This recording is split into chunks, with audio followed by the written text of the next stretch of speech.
Assalamualaikum warahmatullahi wabarakatuh. Shalom, Om Swastiastu, Namo Buddhaya, Salam Kebajikan.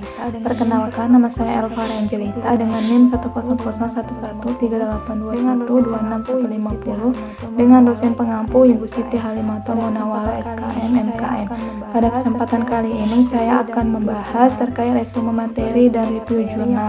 Untuk resume materi yang pertama, pengertian manajemen keuangan.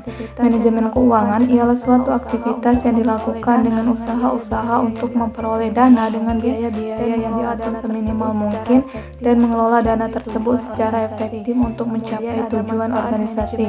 Kemudian ada manfaat manajemen keuangan. Yang pertama, membantu individu dan organisasi dalam perencanaan keuangan dengan baik. Yang kedua, membantu individu dan organisasi dalam perolehan dana. Yang ketiga, membantu individu dan organisasi dalam memanfaatkan dan mengalokasikan dana yang diterima atau diperoleh secara efektif. Kemudian ada poin tujuan manajemen keuangan. Yang pertama, memaksimumkan nilai perusahaan. Yang kedua, menjaga stabilitas finansial dalam keadaan yang selalu terkendali. Dan yang ketiga, memperkecil risiko perusahaan di masa yang sekarang dan yang akan datang. Kemudian poin selanjutnya ialah fungsi manajemen keuangan. Ilmu manajemen keuangan berfungsi sebagai pedoman bagi manajer perusahaan dalam setiap pengambilan keputusan yang dilakukan. Artinya, seorang manajer keuangan boleh melakukan terobosan dan kreativitas berpikir. Akan tetapi, semua itu tidak mengesampingkan kaidah yang berlaku dalam ilmu manajemen keuangan, seperti mematuhi aturan-aturan yang terkandung dalam SAK atau Standar Akuntansi Keuangan, UU dan Peraturan Pengelolaan Keuangan Perusahaan, serta dan lain-lain. Adapun prinsip manajemen keuangan, yang pertama konsistensi, yang kedua akuntabilitas, dan yang ketiga transparansi. Kemudian yang keempat ada kelangsungan hidup, 5 integritas, 6 pengelolaan, dan yang terakhir ada standar akuntansi.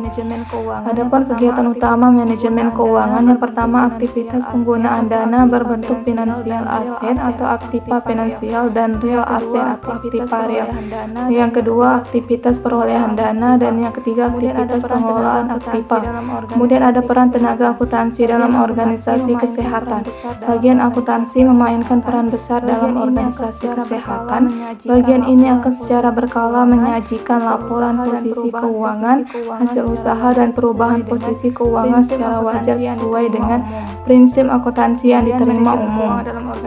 Kemudian manajemen keuangan dalam organisasi memiliki peran penting, yakni untuk membuat rencana pemasukan dan pengeluaran serta kegiatan-kegiatan lainnya dalam periode tertentu. Kemudian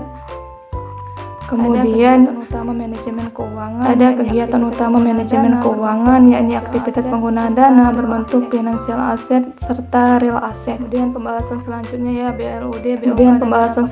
ya BLUD, BOK, dan dana kapitasi. Tiganya memiliki persamaan, yakni BLUD, BOK, dan dana kapitasi sama-sama diperlukan untuk membiayai pelaksanaan program kesehatan agar dapat teralokasi secara adil sehingga dapat meningkatkan derajat kesehatan masyarakat. BLUD, BOK, dan dana kapitasi sama-sama diatur oleh undang-undang dari BPK RI dan Permendagri. Yang terakhir, BLUD, BOK, dan dana kapitasi sama-sama digunakan untuk menjalankan program. Kemudian selanjutnya saya akan melakukan review artikel jurnal sesuai Permendagri nomor 79 tahun 2018 tentang BLUD di Puskesmas Tolangohula.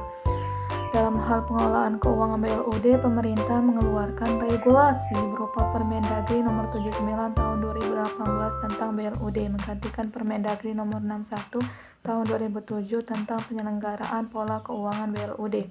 Adapun prinsip-prinsip pengelolaan keuangan pada artikel ini ialah pertama transparansi, yang kedua akuntabilitas, yang ketiga responsibility, dan yang terakhir independensi.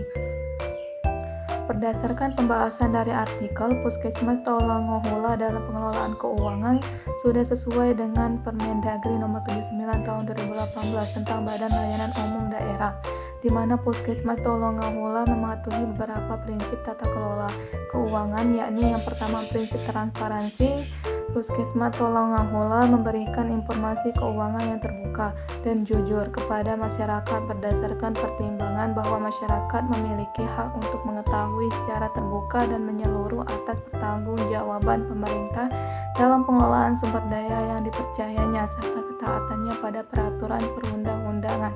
Yang kedua, prinsip independensi Puskesmas Tolongahola telah mandiri dalam pengelolaan organisasi secara profesional tanpa benturan kepentingan dan pengaruh atau tekanan dari pihak manapun. Namun, dalam penerapan tata kelola keuangan masih belum optimal, yakni pertama, prinsip akuntabilitas, kurangnya kontrol dari bendahara penerimaan sehingga mengakibatkan laporan keuangan penerimaan pada laporan arus kas tidak efektif, terutama pada kinerja keuangan puskesmas. Yang kedua, prinsip responsibility, adanya beberapa pihak yang menolak penerapan remunerasi akibat kurangnya kepatuhan di dalam pengelolaan keuangan BUD. Baik, mungkin itu saja yang dapat saya sampaikan. Saya mohon maaf apabila terdapat kesalahan pengucapan kata. Kepada Allah saya mohon ampun. Wabillahi taufiq wal hidayah. Wassalamualaikum warahmatullahi wabarakatuh.